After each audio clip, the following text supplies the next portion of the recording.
Good evening, everyone, and welcome to Liberty.me Live. I'm Mike Reid, the other guy is BK Marcus, and this is Writer's Corner. BK is the managing editor at the Freeman magazine. He's the founder of InvisibleOrder.com, and BK gives workshops on writing and editing skills for the Charles Koch Institute, Students for Liberty, and other liberty-minded organizations.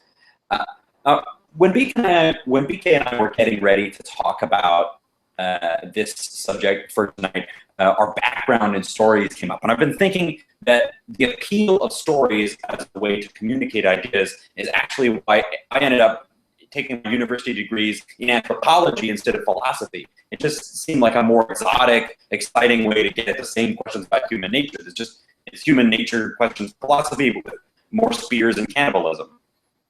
Right, whereas I ended up majoring in philosophy because the reading assignments were shorter than in English. And also I wrote a science fictional senior thesis in philosophy. That's not bad. So I've always liked this connection between storytelling and ideas. Right. We were talking recently about pieces that you and I have done on this subject. You've been recently doing a lot looking through Howard Zinser's work on writing and also Ira Glass's recent book. Right, and I have another book I'll mention later for those who want an easy intro to Aristotle. But first, Mike, I wanted to ask you about the title of this show. Okay, yeah. Which comes from an article you recently published, right? Right. Tell stories to sell ideas. Well, actually, the article came to me because you and I were kind of talking nebulously about what kind of a show we should do next.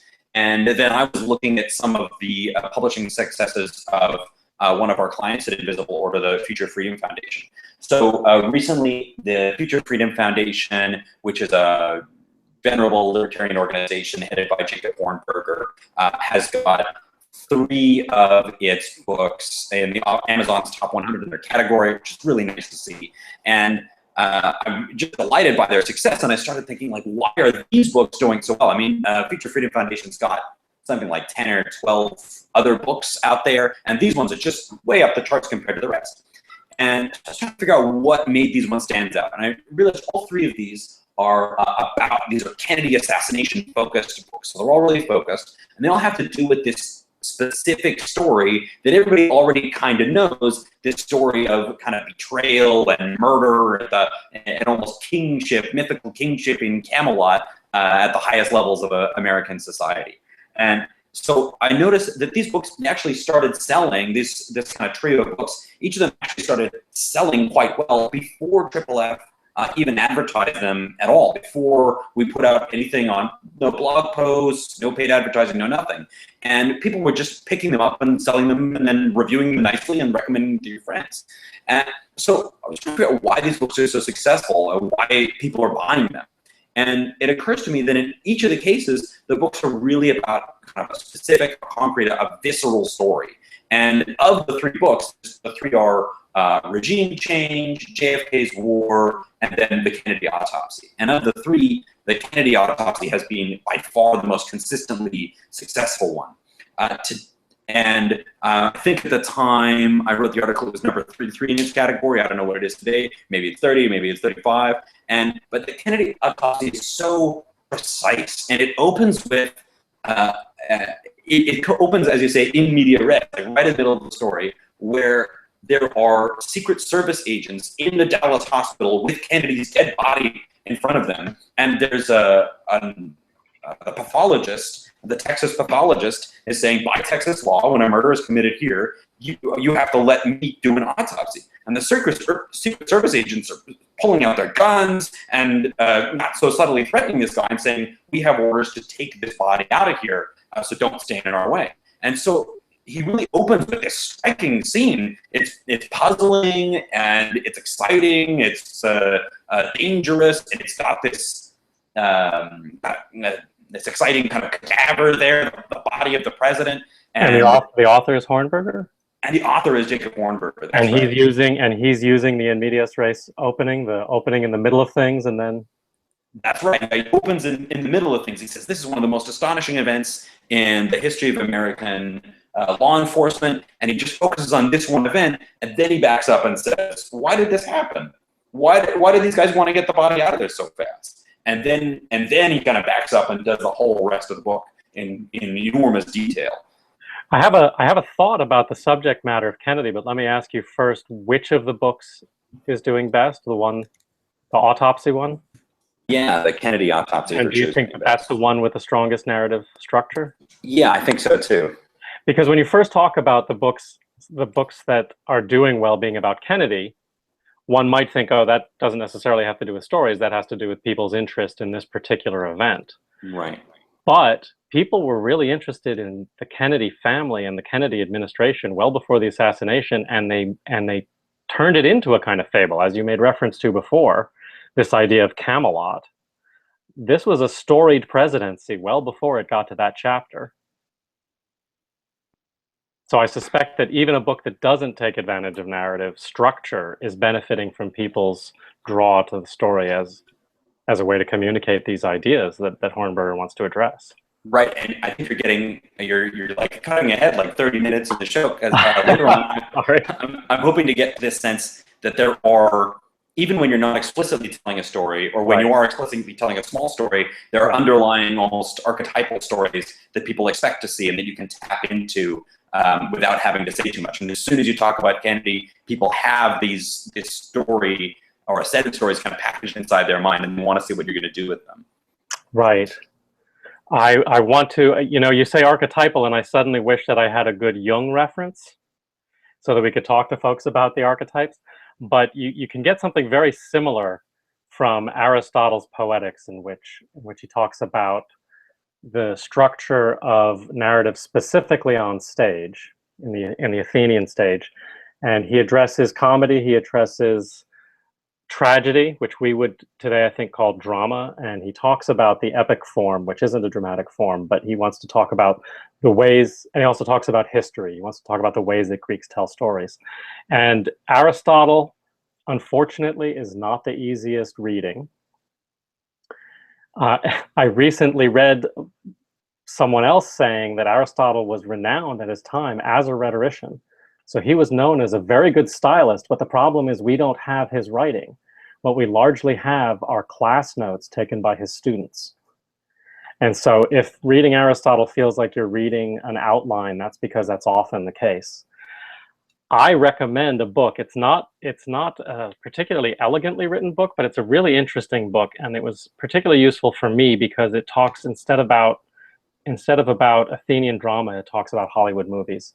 And it is, I'm trying to see if I can find what it's called, Aristotle's Poetics for Screenwriters. That's close if that's not it. If you Google those terms, you'll find it.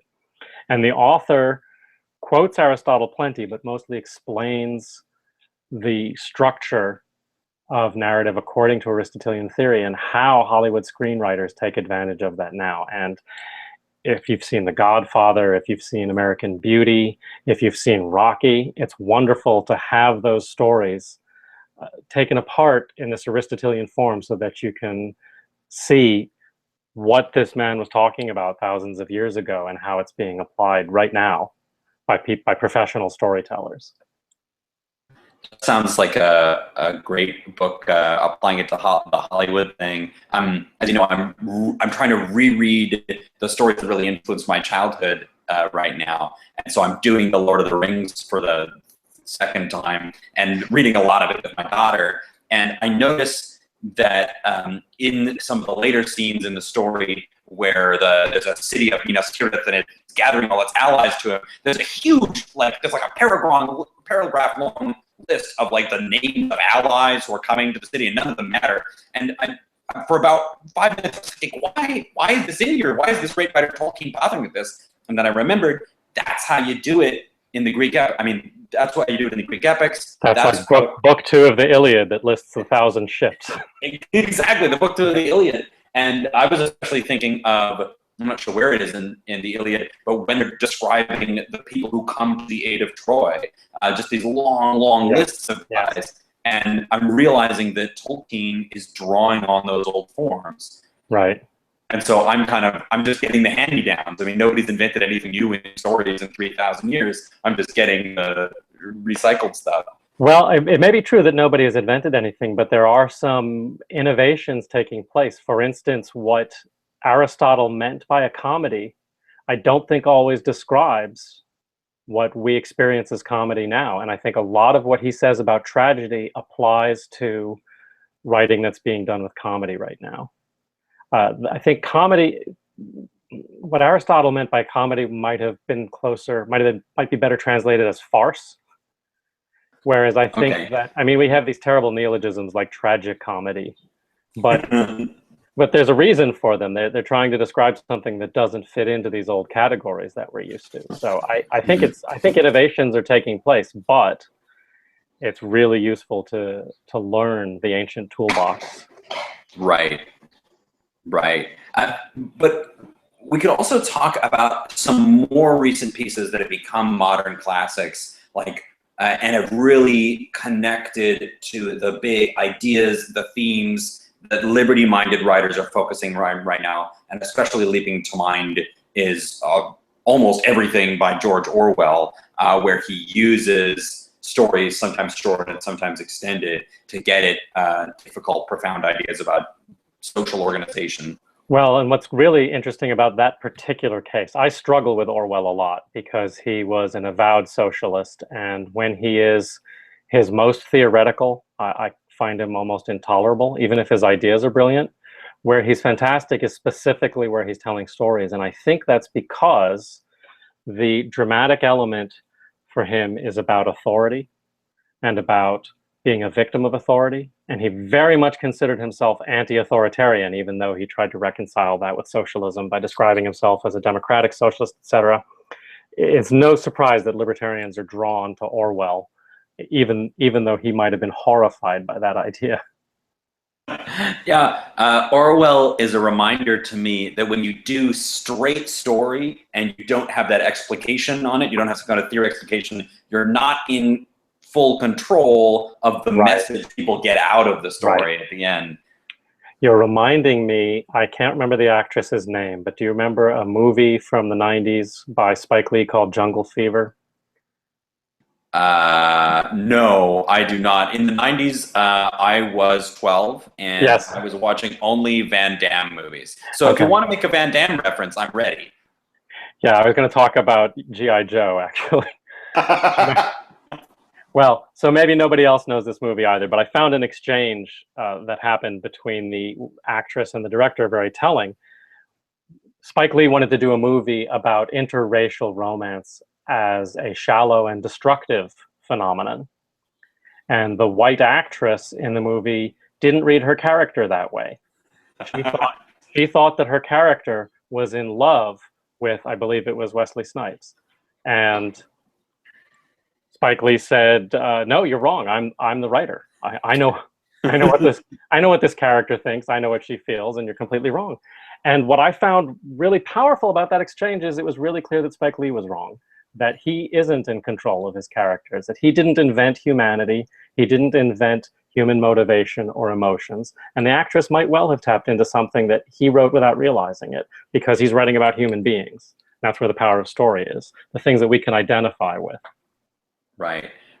I think partly because human nature is deeper than our theories of it, and partly because kind of the archetypal stories in our minds are deeper than our conscious awareness of them. But when you start writing story, yeah, it's powerful, but it's kind of like that old saw about fire. You know, it's a dangerous servant and a fearful master. You're not really in control of what's going to happen next. People are going to read it, but that doesn't mean you know exactly what they're going to get out of it. Okay, so I'm going to challenge you now, Mike, because it almost sounds like you're scaring libertarians away from story. Because liberty-minded writers have something in mind. We have something we want to communicate, a value we want to express. Why would we turn to narrative if you're saying story is its own master?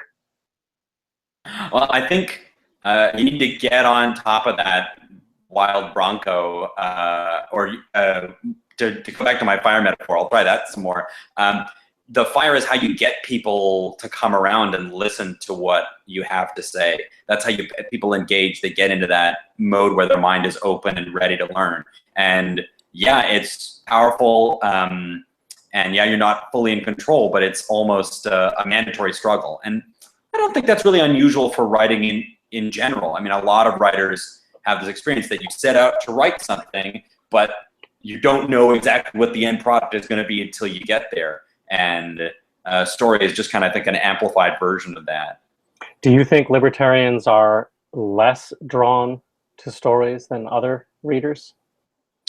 My guess is that because until very recent, no, that's not true. My guess is that the mid-century wave of libertarians is probably very drawn to stories because they came in through Ayn Rand. So I'm thinking about, it's kind of like a sampling effect. Whereas the late, like the early 2000s wave are drawn in by this Ron Paul politics thing, right? Which is kind of a story, but not explicitly. It's more about policy and issues and so on. And so I think there might actually be a room now for a generational switch where libertarians get to tap in to a broader story-focused audience that hasn't had a new exciting reason to look at liberty ideas yet.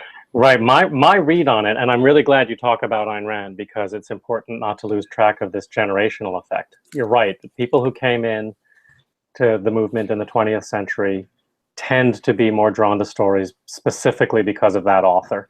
Although also Rose Wilder Lane told stories in nonfiction form, and she's not a bad example to look to for someone who is communicating our ideas with narrative.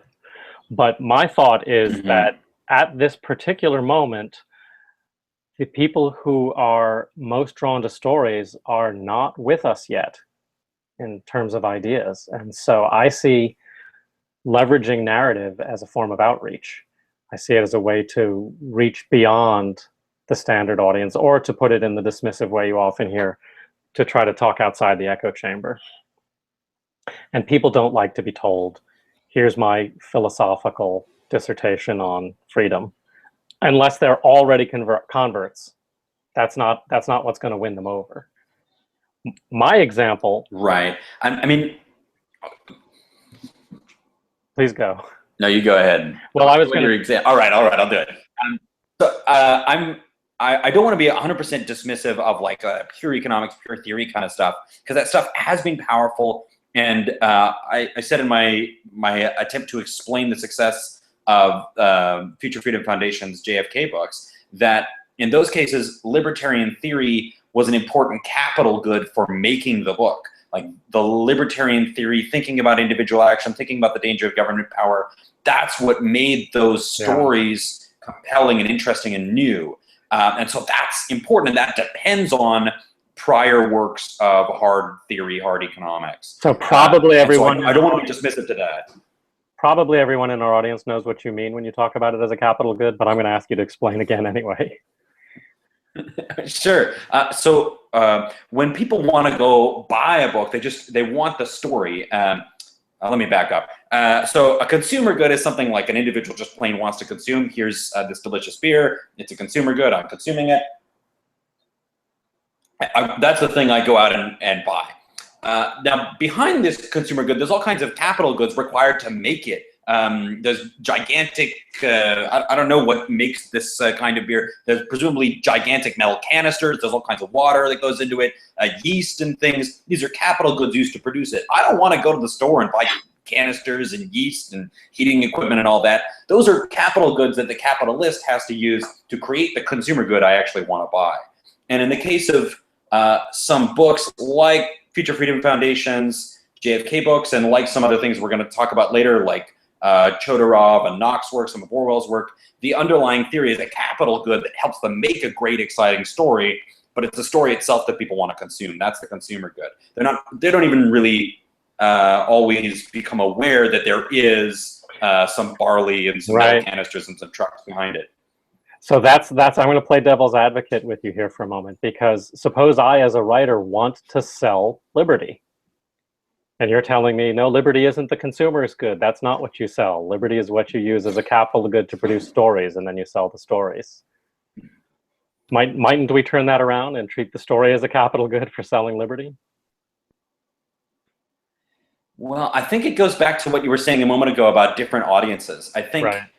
my suspicion is that in recent years, we've been very successful with policy-minded audiences. And so there's a big kind of policy-minded audience already in the Liberty scene, and you can keep reaching them, you can transform them, you can refine them, take them to a new level with kind of hard policy theory kind of stuff. But depending on what market you want to hit, if you want to try a broader outside the movement market, or even the kind of people who are arts story centered, I'm thinking of guys like Frank Markopoulos who are spending their time on great narrative fiction. They've got an underlying kind of Liberty core, but they're spending their time on fiction. I think in that case, we should assume that the story is going to be the consumer's good for that subset of the market for ideas.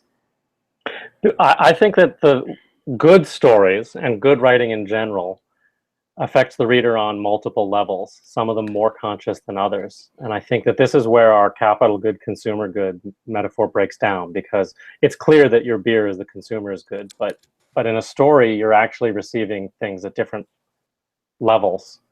And I think that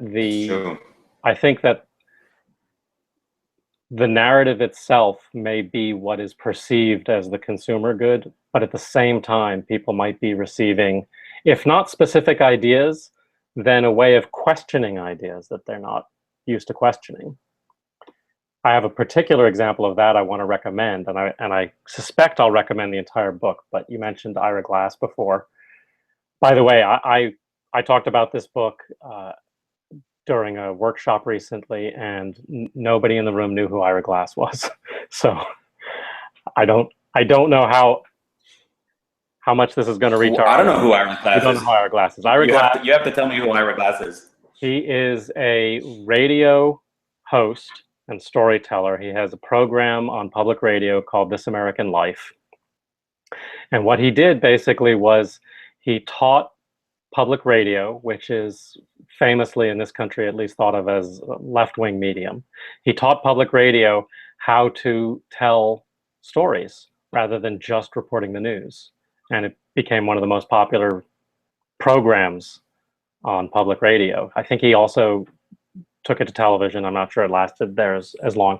If you look for This American Life online, you can listen to his episodes. They're fantastic. It's lots of different journalists, lots of different writers, some of whom you may have heard of, David Sedaris, Sarah Vowell. And Ira Glass is sort of the mastermind, not just of this show, but of this medium within public radio. And he put together a collection a few years ago called The New Kings of Nonfiction, in which he was trying to show how this is done in print too, that the best writers, the best journalists now are often taking advantage of storytelling and not doing straight news, not doing straight facts or straight theory. And do you happen to have the first chapter of The New Kings of Nonfiction? I want to talk about Ira Glass's introduction, which I think is very relevant to folks at Liberty.me. But the first chapter of this book is an article by Michael Lewis called Jonathan Lebed's Extracurricular Activities. If you do a search for that, you can find the entire article at the New York Times. Oh, and you're pulling it up. Thank you very much. And this is a story about a 15-year-old kid who made a ton of money on the stock market, angered the SEC, had to give a little bit of it back, and was vilified in the media. And this one journalist, Michael Lewis, tells his story in a very compelling way, and it feels like a story about a kid, but in the background, he's asking a question: what did this kid do wrong? Why is the SEC vilifying him? He's supposed to be a criminal. Who were his victims? And the way I'm telling it to you right now, you get the idea that I take from it immediately, but that doesn't jump out as you read this article. You suddenly find yourself in the life of this 15-year-old kid in the 1990s in New Jersey who's figured out how to do day trading on AOL until he angers the federal government. This is an article that appeared in the New York Times, and I think without ever being explicit about it, I'm not saying the author is libertarian in a self-labeling or self-conscious way, but he makes a critical point. He wants to know who the victim was. And that, of course, is our point, that we think something shouldn't be called a crime unless it has a victim. You can say that all you want, and you can get into debates with people about the philosophy of rights theory or the theory of law. I think it's, for most people, going to be much more effective to read a story about a kid who, in a way, was a real victim of the federal government. And the reporter who dares to ask, in the New York Times of all places, what the heck is the SEC talking about? I think I lost your audience. Yeah, that's a neat. No, that's a neat story. I was just lost in contemplation about, and I noticed that what the author of the article does there is he doesn't come out and say, he doesn't even come out and ask the question, who are the kids' victims? He posts a dialogue of himself having an interview with someone where he asks, who are the kids' victims, and the guy doesn't have any dang answer for him. Yes, I forgot that. Yes. That's right. He doesn't ask the reader the question. He, as a character, asks a SEC guy who's another character. So even the question itself gets asked in the context of this story. It's a really good article, and it's a wonderful example, I think, for folks in our movement and our general way of thinking to look to and see how this can be done extremely well with an audience that isn't at all used to hearing our ideas. Now, what I want to say about Ira Glass and this particular book, if you go back to the introduction of the book, and a great feature of Amazon is you can get the first 10% of Kindle editions for free to sample and see if you like them. You might be able to read the whole introduction this way. I highly recommend it. It's Ira Glass talking about why journalists are afraid to write stories. They think it's unprofessional to take advantage of narrative structure, but why he thinks it's more effective. And he gives a particular example of a businessman who wants to help out poor kids, I think it's in Chicago, who teams up with a community leader in the ghetto in Chicago. The businessman is a white guy, probably self-identifies as conservative. The black guy, I don't know what he identifies as politically, but Ira Glass immediately spots a tension in how these two people want to treat the kids who they're helping out. The white pro-capitalist wants them to learn responsibility and marketing skills and grow produce and sell it and work their way out of poverty. And the black community worker is saying, these are kids, you're trying to treat them as adults. We're just trying to give them something recreational, something to keep them off the streets, etc. And Ira Glass sees in this a larger dialogue that I'm sure he would consider as taking place between blue states and red states, or Democrats and Republicans, or whoever. But in his mind, capitalism is on trial in this story that he's telling as part of the news. And I feel, as I'm reading it, like I could take all of the same facts and tell a very different story about them, because Glass is mixing the facts of his narrative with interpretation. And this is a structure. I know you have a diagram that we'll talk about at some point about how to structure nonfiction narrative. The structure in short, the structure alternates between you tell a little story, you reflect a little bit. You tell a little story, you reflect a little bit. And that way you never scare people off with too much, with this mind dump of here, libertarianism. And furthermore, you retain credibility even with a hostile audience if you can make your sources or your story make the points for you, just like that journalist we saw a moment ago with the kid who gets targeted by the SEC. Or furthermore, if I can project myself into someone of a very different mindset, I keep reading, even though I don't like his interpretations, even though I think he's missing things or projecting things, imposing things, I still like the story he's telling.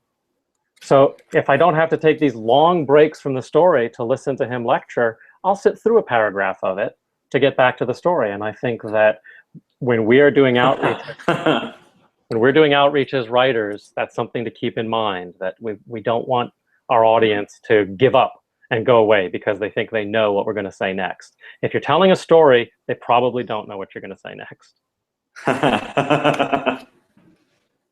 Yeah. So we were talking about Orwell a little while ago, but I wanted to return to a specific Orwell piece, Such Were the Joys, which is got a whole bunch of pieces in it, but it opens with like a short story memoir of his experience of corporal punishment inside the what do you call it, a boarding the school. School he went to. What do you call it? The boarding school he went to. It's such a striking story for me, partly because I know that his boarding school experience really informed his writing about the totalitarian state of 1984, and so that I can see those same ideas bubbling up already. If you know Orwell from 1984, it is worth going and looking up this essay, Such Were the Joys. It was published posthumously the same year he died, I think 1950. So he had not published it. It was found among his papers. And I am going to, if you will indulge me, I'm just going to read a sentence or two from the first paragraph or two. Soon after I arrived at Crossgate, I began wetting my bed. Nowadays, I believe bedwetting in such circumstances is taken for granted. It is a normal reaction in children who have been removed from their homes to a strange place. In those days, however, it was looked on as a disgusting crime which the child committed on purpose and for which the proper cure was a beating. And there you go with Amazon information. Here's an example, and I think Orwell does tell you the idea. For me, at least, the main idea I take from this section of the story is Orwell was taught to believe that sinning was out of his control. He could do evil things without ever intending to, and he had no willpower to stop it. It was not a question of free will.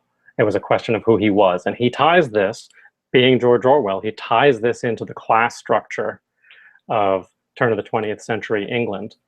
And it's very powerful, and you can see what informed his later anti-authoritarianism.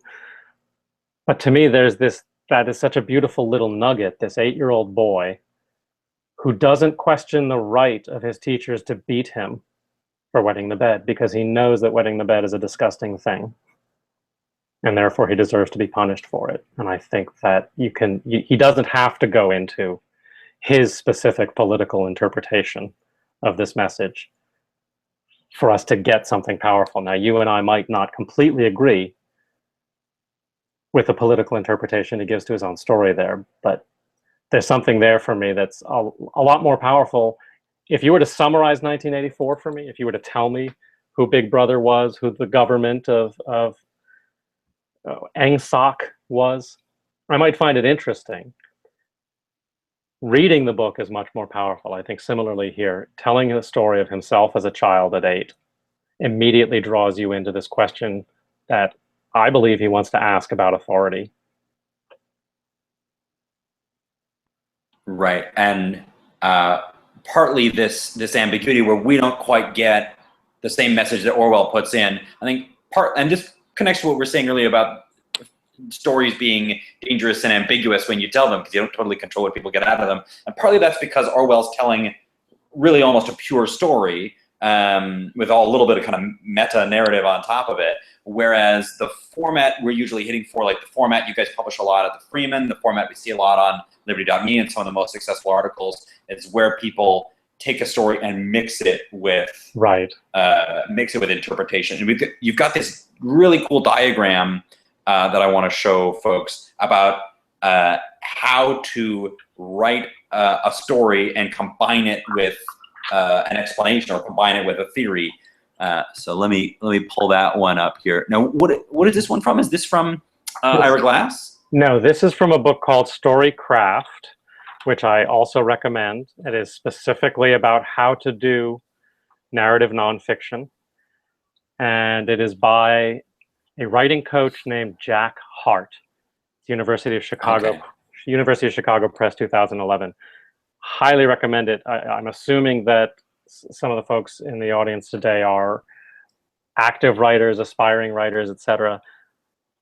The two books I most highly recommend you go out and grab to learn about doing narrative properly are the one I mentioned before, the Aristotle's Poetics for Screenwriters and Storycraft by Jack Hart. This is one of the many diagrams he has in there. I thought it was actually the easiest to understand and the one that you can grasp with the least. There's a lot going on for this being the easiest diagram. There's a lot going on here. Yeah, they get more complicated than this. The main thing that I would want to point out, I'm sorry, did you actually have something you wanted to say about the diagram before I launch into my explanation of it? No, I wanted you to say things about the diagram. So the thing that I like a lot, and you mentioned it before when talking about Jacob Hornberger's book, is you open in the middle of a story. And that's something that you see on television and in movies and in novels all the time, and it's something I think we should use more in nonfiction writing. So is that the big black dot right in the middle here?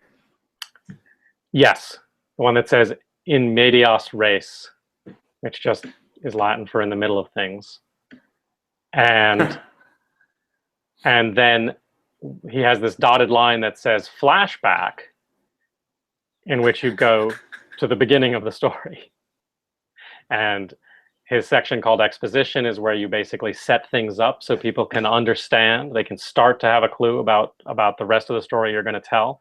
And already the opening is going to make a little bit more sense to them there. But you can't spend too long on that because exposition is boring. And one of the most important things, whether it's this specific structure, this specific focus on narrative, or pretty much anything that we're going to want to attempt to write, I think you constantly have to ask yourself, is the reader going to tune out at this point? Do I need to cut this short? What are they waiting for, and should I get back to it faster? There's a question that Max Borders, the editor of the Freeman, says to ask with every piece we look at for submissions, which is basically, who cares? That's not a facetious question. It's not an insult. It's an actual question. Who is going to care about this piece? And is the writer paying attention to that question? So cut the exposition short, get to the rising action. All those little X's that this chart has labeled as plot points. What I like about marking those is if you can identify the units of story, like I'm going to tell this scene, I'm going to tell this piece of dialogue or whatever, it makes it easier for you to know where to insert brief reflection or interpretation. This is where we get to talking about our ideas. That's why it's important to identify your plot points. That doesn't mean you need to interrupt between every plot point. It's just telling you not to interrupt anywhere other than there. And then you probably don't want to make I'm sorry? No, you finish this sentence, then I'll say what occurred to mind. I just want to say you probably don't want to make your interruptions longer than the plot points themselves. Because again, you as the writer may feel like your interruptions are the whole point of what you're writing. They're what's important. They're the idea. That's where we get to the freedom, right? But that's not what the reader's necessarily there for. The reader wants to get back to the reader who was drawn in by your narrative hook, to refer back to our last Writer's Corner. This is all about using the narrative hook and then beyond the hook. The reader who is drawn in by the narrative hook wants to get back to the story. He or she will tolerate a little bit of interpretation from you. And over the course of your writing, you can do quite a bit of it, but you got to do it in small doses. Right. And, the model that we use that I kind of learned as part of my anthropology training is to tell a story that creates a mystery and then use the theory to resolve the mystery. Yes. And so what I'm noticing here in this diagram, let me show people the diagram one more time, and then I'm going to toot my own horn because without ever seeing this diagram, I used it, or I did the same thing. So here's a diagram. You start in media res, and then you do a flashback and an exposition, and then you get rising action. Okay, just remember that for a second here. And now let me screen share a different part of my universe to you, where you get to see this. And there's a weird self-referential infinite Mike's here for a second. Then check, here's this article we opened by talking about, where I describe the publishing success of these three books. I open in media res. Today, 3 of my books are on Amazon's top 100 in their category, right in media res. And then I say, but let me back up a moment to explain how this happened. That's my flashback, and then lead to my exposition. So I date myself by making reference to things that came out in the 1990s. My son is a huge fan of Rick Riordan's books. Right now, Rick Riordan tells about Greek demigods in 21st century New York and Egyptian magicians in Europe, and I think he's coming out with a new series about kids who are somehow related to the Norse gods. Rick Riordan, and this, by the way, this is a point I should not pass over too quickly. If you want to study the masters of narrative structure, read chapter books that are aimed at preteens. Because these guys know how to do it. They are writing for an audience they know is not necessarily going to sit around while they explain too much. And so it's a wonderful model. And my son already knows to open stories in the middle, and then I can hear him saying, like in the voice of Percy Jackson, the hero of the Rick Riordan books, but let me back up and explain what's going on here. So he already knows it. He's learning it. He's learning it from today's children's writers. I think some of us have to go back and relearn it. Wow, yeah, that sounds fantastic. Well, I'm looking forward to trying those with my kids too as they get a little bit older. We should talk for a moment about some explicitly libertarian greats. So far, we've mostly been drawing lessons from outside the sphere, but that's not to say that there aren't libertarian writers who have done this model very successfully in the past. Right. Well, you know, I wasn't thinking, I feel silly to say this, but I wasn't thinking of Ayn Rand when we started talking. I was thinking of people like Knox.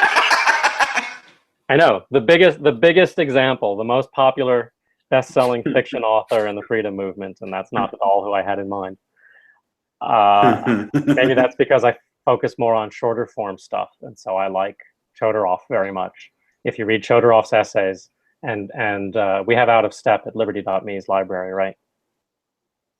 Out of Step is a collection of short nonfiction stories that Chodorov tells, and you won't recognize all of them as immediately pertaining to the freedom philosophy, but many of them are, and it's obvious that we have an ally in Chodorov. Chodorov's mentor was Albert J. Nock, and he uses narrative form for Memoirs of a Superfluous Man, which we also have in the Liberty.me library. As I mentioned before, Rose Wilder Lane tells stories. She talks about Muhammad. She talks about Abraham, the patriarch. She talks about the founding fathers, and she tells stories about them to show that she considered these people to all be tuned in to the truth of human freedom and the understanding, not of freedom as an ethical phenomenon, the way I read her at least, but as the power to tap into for innovation and growth and prosperity. Who did you have in mind? I like Nock. I mean, I really have been enjoying, I've begun reading Memoirs of a Superfluous Man by Nock, and I'm really enjoying how he opens by saying it's just going to be a story about me. I'm not trying to make any big point. Right. And he doesn't say public schools suck. He doesn't say formalized education is unworthy. He just opens by telling the story of how he learned to read by looking at the newspapers in his basement and asking his dad about them. And so there's no explicit critique. He just tells a story that makes the point. You know what I mean? It's really fantastic to see Nock pulling in that audience with just a plain story and then coming back together. coming together and kind of bringing the ideas together without having to do anything explicit there. I think we've just lost BK briefly, so I'm going to get him back. Here he is. Good.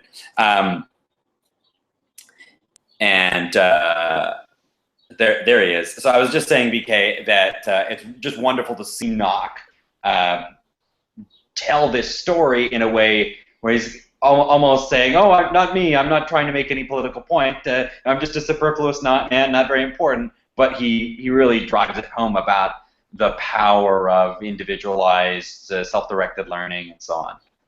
You're reminding me of a conversation I recently read in a group of libertarian fiction authors who don't necessarily focus on liberty as an explicit theme in their writing, and they're always asking each other, I want to read your novel, is it libertarian? And the answer so often is, well, no, not explicitly, but I'm a libertarian author, how can it be anything else? And that's an important point, that Nock may not have had a political agenda in his writing, but he believes what he believes, and he's going to perceive the world the way someone focused on freedom and authority is going to see the world. Yeah, and of course, whenever we talk about this kind of writing, especially just the modern masters of short form writing, of course I think about Jeffrey Tucker's stuff. He's got this recent one on the Foundation for Economic Education's website about called "How Policing Works in a Privatized City." Let me drop the link in for that one too. And it's about this like micro city inside Atlanta, Georgia, that is almost completely privatized. Right, and he didn't know it when he went there. Yeah, and he uses these, the story about how it's created and the story about just his experience, just what it's like to be in the shops and the restaurants and so on, to draw the reader in, to tell the story. It really kind of mixes, somewhat like you were suggesting there, where you take a plot point and then you mix it with an explication point. Right, and what he does that I like a lot in that particular example is Jeffrey went to this place without knowing what it was, and so he got to experience it firsthand before having an interpretation of it. And a police officer asked him to stop smoking, and explained to him that it was that smoking was against the rules for the whole community. And Jeffrey reports basically not feeling intimidated, not feeling harassed, feeling like someone was polite to him and approaching him as a guest and explaining the rules. And I think that's a really neat way to introduce folks to the idea of a private community, a community based on private property. Yeah, the sense that Jeffrey is in some way opens by being constrained by the rules. You can't smoke here, but yet doesn't do it in a kind of intimidating way. Nobody puts him in an Eric Garris chokehold. Right. And that's an important parallel that I think it's also important that Jeffrey doesn't make explicit. He does not contrast those two events. But I've been reading a lot. You mentioned William Zinsser before, and that's also a really good book. Not specifically on the subject of narrative, but if you want to develop as a writer, I recommend getting Zinsser's book On Writing Well. And one of the things that Zinsser talks about is the importance of resonance. And what resonance is basically when you can say something not very long and know that the reader is going to take a lot more meaning from it than you put into it explicitly. And you can get this by referring back to something you wrote earlier, or you can get it by referring to something that's common in the culture. Or, in this case, Jeffrey's clearly getting resonance here by something we all know about in recent news. This article would read very differently 5 years ago, and it might read differently 5 years from now. Right. And I'm also thinking about how the successful JFK books, as soon as you say the word Kennedy or Kennedy assassination, Kennedy autopsy, there's this resonance. People have this whole package of stories and feelings and hopes and fears. They bring their own that you tap into instantly. Right. Yeah. Yep. BK, we've got to get close to wrapping up here. Did you want to talk about Storycraft a little bit more, the origin of that chart we've been looking at? There actually isn't a lot to say about it other than that this is written by a newspaper journalist for people who aspire to writing features for magazines or newspapers. He was a journalist, he became an editor, and ultimately specialized in being a writing coach, which means that he basically co-authored pieces with talented writers. Right. He studied the form. He figured out what the most effective narrative structure in different contexts is, and he would take people who would do the legwork and who would put things together and he would coach them through it. It's a wonderful thing. Shouldn't we all have such people in our lives? I recommend the book highly. Yeah. Wonderful. Yeah. Speaking of such people in our lives, recently, all the things I've been writing about BK, there's a little kind of BK Marcus in my mind saying, Mike, that opening is not very interesting. I think you could make a better hook on that. Or and I was saying earlier, there's this other guy, Matt Gilliland, we worked with before. He does some great writing and economic stuff. And I have a Matt Gilliland in my mind too that gives me great economic insights. Like, I don't really understand economics. Packaged Matt Gilliland in my mind that helps me do it. So you're one of those really wonderful writing coaches for me. Sometimes when I send you a piece, and sometimes when I'm about to send you something, and I think, no, don't send it to him. I know he's not going to like that open sentence. I appreciate it. I also feel a little bit like apologizing. Well, folks, for you folks who want a little more BK Marcus in your mind, let me give you a few links to get some more great stuff from him. The central location for all things BK Marcus is, surprise, surprise, bkmarcus.com. BK's company, which also includes me, is invisibleorder.com, Libertarian Publishing Solutions. BK is the managing editor of the Freeman magazine, which comes out of Foundation for Economic Education, and here is their site. There's tons of BK Marcus new articles there, including, one of my favorites. This is my fourth and final link for BK, a great new one from BK, speaking of telling a specific story to tell a general idea, how ice cream won the Cold War. Great, just a great title to start working with. I also need to tell you guys a little bit about how to get more great stuff that's coming out from Liberty.me in the near future. You should pay attention to Liberty.me/library. That is the library of more than 130 titles now. I think we just got our 132nd last week by Gary Galles. And this is the library that was first created by BK Marcus and is now curated by me. Speaking of great writing and great shows about it, I want to tell you guys about Jeffrey Tucker's upcoming class on Murray Rothbard's book. The book is Freedom, Inequality, Primitivism, and the Division of Labor. Not a great title, doesn't have ice cream in it, I admit, but it's a really exciting celebration of human freedom and also inequality. Lots of fun, classic Rothbard there. And finally, I want to tell you guys about one more show, which is a really freewheeling new show we've got on Liberty.me. It's called Unbiased America, and it's got very often Will Rickardella, Grant Phillipson, Matt Palumbo, and Michael Lee, all of whom are great writers. You can see their stuff on Foundation for Economic Education, soon to be coming unbiasedamerica.com. So that's a show that's worth checking out, and that comes Wednesday of next week at 8 Eastern, whereas that Jeffrey Tucker show is Sunday at 8 Eastern. So those are all the things I want to make sure you guys know how to get to so I can see you when we get there. And I want to turn it back over to BK and let him have the last word. Well, I had to keep from interrupting you when you were talking about the Liberty.me library, as many of the books we mentioned today can be found in the Liberty.me library. If you want to study the masters, this is another one of Zinster's points. When you figure out what it is you want to write, also figure out who's doing it well, absorb them, and imitate them. And you can find some of the best people to imitate in that library. Wonderful. Yeah, Nakin Chodorov and Jeffrey Tucker and all those guys are in there wonderfully. Okay, well, thank you very much, BK. Thank you very much, our dear friends in the audience. I saw David and Cameron and Bruce, and I'm starting to sound like the end of that kids show where they name all the kids. I won't do that anymore. But it's great to see you guys all again, and I look forward to seeing you soon on Liberty.me Live. Thanks, Have everyone. a great night.